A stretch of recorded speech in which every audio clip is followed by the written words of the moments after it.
Hello there, people of the internet. How is everybody doing today?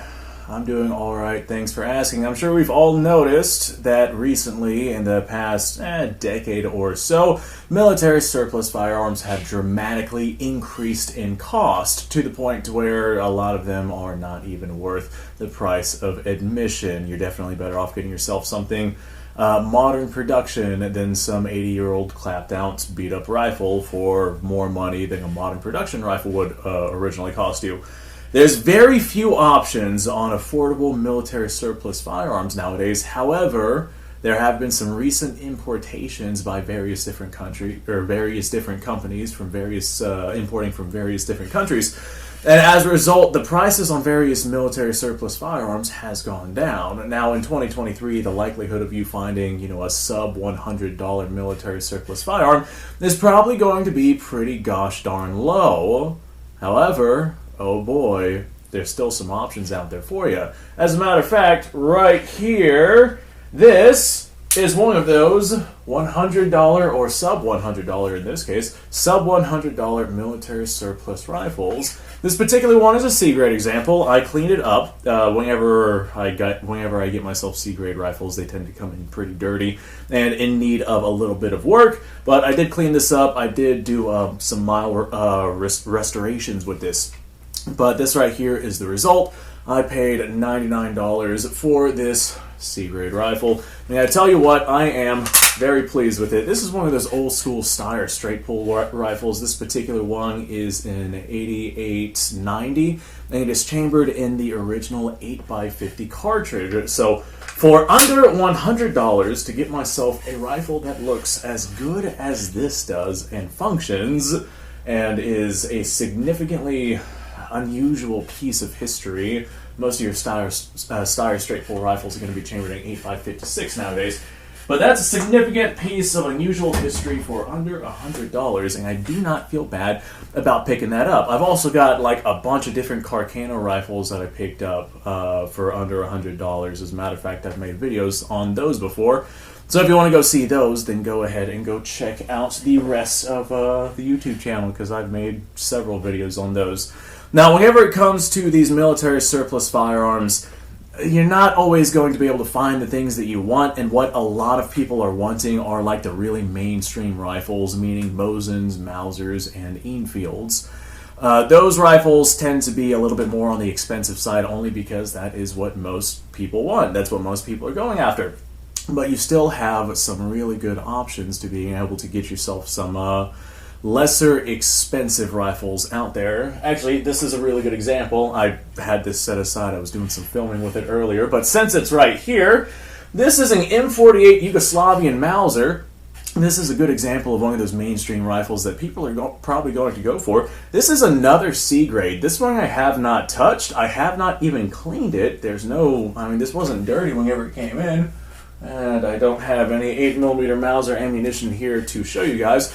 But the bore on this does pass the bore test, so it's not like it's going to be inaccurate. It is a fully functioning rifle, and I got this C-grade example M48 for $199. So $199 for a full-power 8mm Mauser rifle that is in as good of shape as this thing is in. I'm not complaining about that at all. Basically, anybody can afford a $199 rifle, not unless you're really having some troubles in life.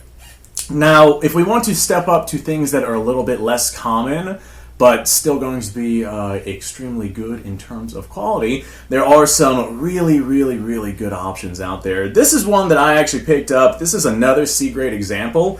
This is a 1886 Lebel. This particular one is one that I've already unboxed and shown off on the channel, and this C-grade example does have some broken wood right here, but that's not going to affect the firing of the rifle any. This is a fully functioning 1886 Lebel rifle, which I am incredibly pleased with. This is the first smokeless powder rifle, and I picked this up for $399, and finding one of these rifles for less than like $1,000 nowadays is extremely, you're probably not going to be able to do it. So there is a really good example of one of the rifles that came out of this surplus cache that is coming from Africa. There's a bunch of different surplus caches coming in from other countries, like from Switzerland, from Italy, from Africa. Those are probably the big ones. I'm sure there's other places as well. Whenever we get some conflicts that start to die down, we might see more surplus caches come in and prices drop even more as time progresses. As a matter of fact, I got this right here.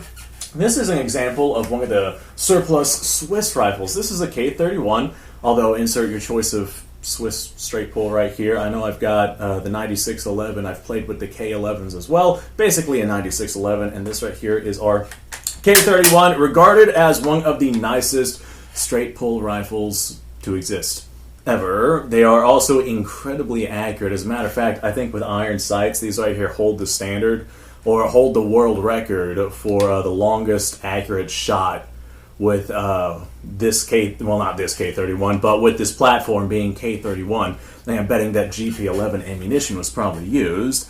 I think it went out to like 2,200 plus yards, if memory serves me correctly, with iron sights, and that right there is what holds the world record. And that's incredible. But this K31 I got, and this right here is not even a C-grade example. This right here is a very, very nice example.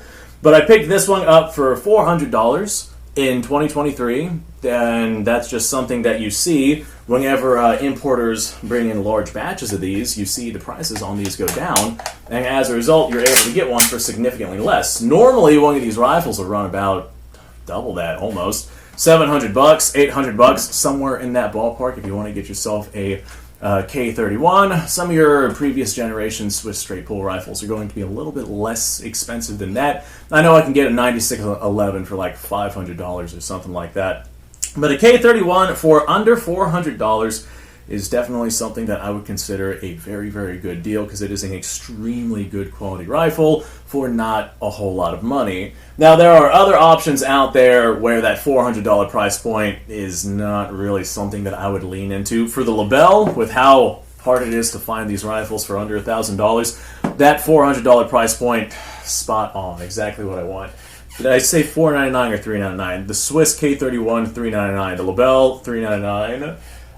For these Mauser rifles, oftentimes you see these Yugoslavian Mausers for sale, and you can pick them up for about that $400 price point. So to get this M48 for less than that $400 price point, in fact, half of that $400 price point, that right there is a really good buy. However, if you give me an example of something like this Steyr straight pull, with how rough this was whenever I first got my hands on it, I wouldn't want to pay that $499 or that $399 price point for something like this.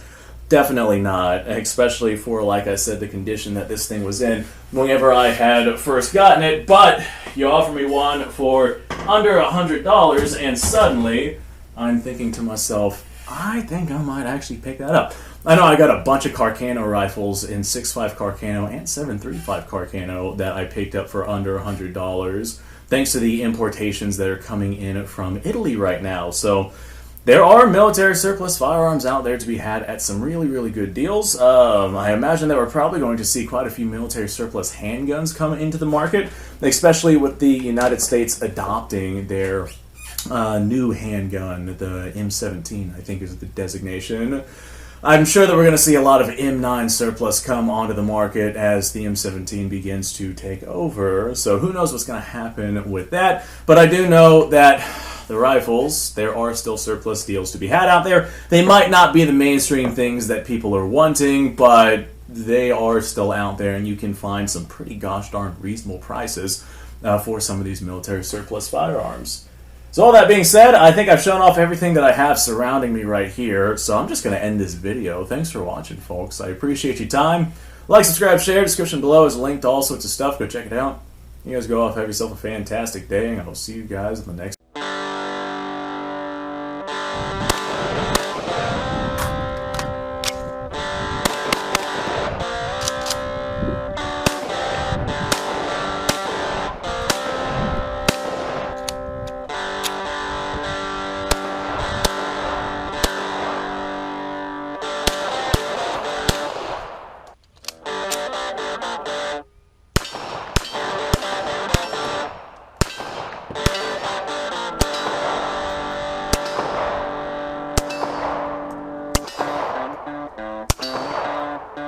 Been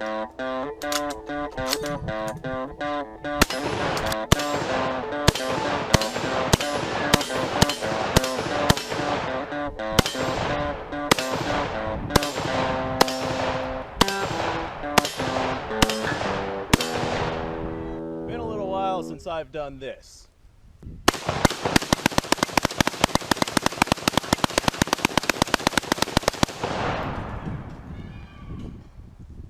Bonnie and Clyde be damned.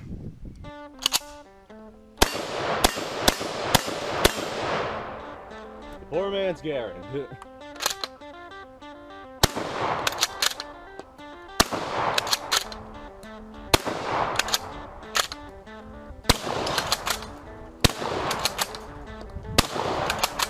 It's a shame that bolt-action shotguns aren't more mainstream.